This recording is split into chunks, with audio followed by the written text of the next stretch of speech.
ասենք Պուտինը, որ Նիկոլի հետ հանդիպեց ու ասեց ես ձեզ եմ դիմում, որպեսզի դուք ռուսամետ ուժերին թողնեք ընտրության, Հայաստանի Հանրապետությունում քաղաքացիական սորոսական թևը ուղղակիորեն ոռնոց դրեց։ Բայց երբ որ ասենք Ֆրանսիայի նախագահան գալիս է Հայաստան ու ասում է, որ ես եկել եմ Նիկոլին աջակցելու, այդ նույն քաղաքացիությունը մի հատ չասեց թե այ մարդ, դու ինչ գործ ունես մեր ներքին գործերի հետ, դու ինչ ես միջամտում մեր ընտրություններին։ Հասկանում եք, չէ,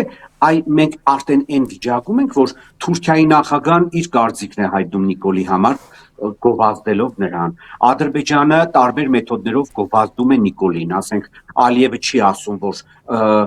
Էրմենի լարեր գնացեք իմ Նոյել Դուփաշինյանին ընտրեք, բայց ասենք իր գրբանային բլոգերներով, Քամրան Ռազմովարով եւ մյուս դիպիլներով ասում են Նիկոլ ընտրեք։ Ֆրանսիան ասում է Նիկոլ ընտրեք, արևմուտքի ինչքան Չուլու Փալասկա հագահայկական, որ եկել էին Հայաստան, ասում են Նիկոլ ընտրեք, ասենք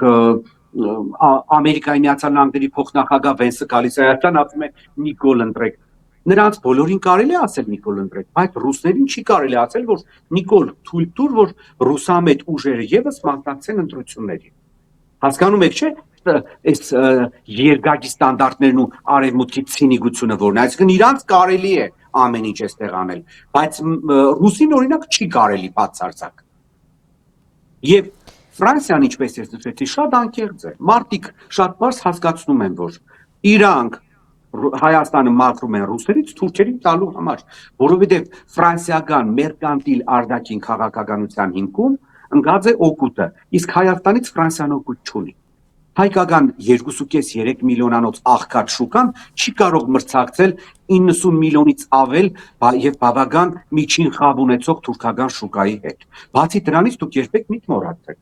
Ֆրանսիան եւ Թուրքիան նրանք դաշնակիցներ են ՆԱՏՕ-ով։ Այդ կապիկությունները,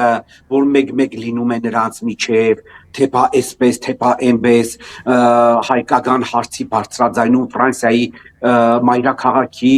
ղեկավարը հայամետ է եւ այլ, դա շատ մանր-մունր բաներ են եւ դերասանություն են մեր նման ռոմանտիկ ժողովրդին խաբելու համար։